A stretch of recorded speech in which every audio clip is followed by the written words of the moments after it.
What's that? Yeah, there's ice in there.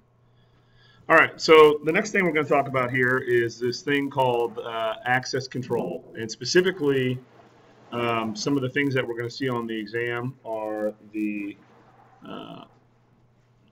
discretionary access control, mandatory access control, role-based access control, and rule-based access control.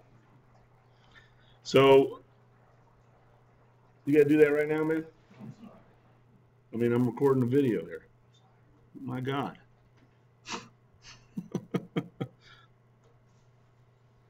All right, so this is something where we're going to see at least 5 to 7 questions on your exam about the different types of access control.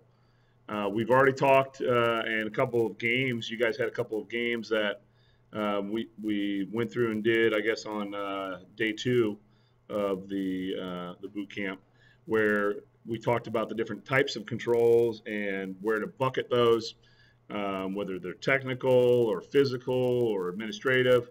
But now we need to loosely understand here what the discretionary access control and specifically those models are for discretionary access control.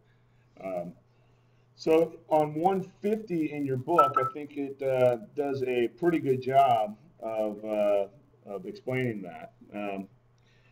So let's just enumerate the stack here from the top down. Discretionary access control, looking through this and trying to come up with an example here, is that it incorporates some flexibility. That's kind of a lame definition, but really that's easy way to look at it. I kind of think of it, hey, it's at your discretion. That's how you can look at discretionary access control. And I know I picked on a couple of you guys for answering a definition with a word in the definition. So what does that mean, being a discretion, at your discretion? That means that you have the right to turn on or off or give access to read, write, and execute privileges to files, to folders, and to specific things on the system with a discretionary access control model.